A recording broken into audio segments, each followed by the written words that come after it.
চাওক আমাৰ নাৰীয়ে কি কৰিব পাৰে।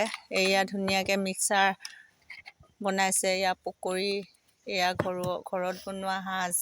এনেকৈ কৰি ঘৰতে মানে পদূলিতে দোকান এখন খুলি লৈছে। তেওঁলোকেও উপাৰ্জন কৰোঁ বুলি ভাবিছে নিজৰ।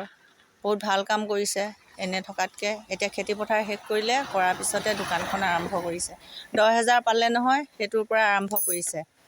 এই গোটৰ পৰা তেওঁলোকে এইটো আৰম্ভ কৰিছে। ভাল হ'ব নিচিনা লাগিছে বাৰু দেখাত। এইবিলাক স্কুললৈ ল'ৰা ছোৱালী অহা যোৱা কৰা ৰাস্তা, এইটো ধুনীয়া এটা ৰাস্তা আছে, এইফালে গাঁও আছে। সেইটো কাৰণে ইয়াতে ৰাস্তাতে এওঁলোকে ভাবিলে যে দোকান এখন দিওঁ।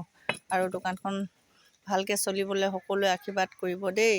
আপোনালোকে বোৱাৰী ছোৱালী দুজনীয়ে কৰিব লৈছে, মিক্সাৰ বনাইছে এনেকৈ। চাফ চিকুণকৈ কৰিছে, খুব সুন্দৰকৈ।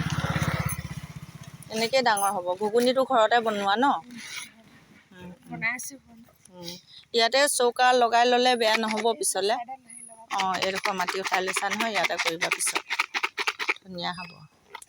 সাজৰ বটলো আছে ন? ইয়াৰ এটা বটলত কিমান? 20 টকা, বেছি নহয়। ফুচকাও দিব।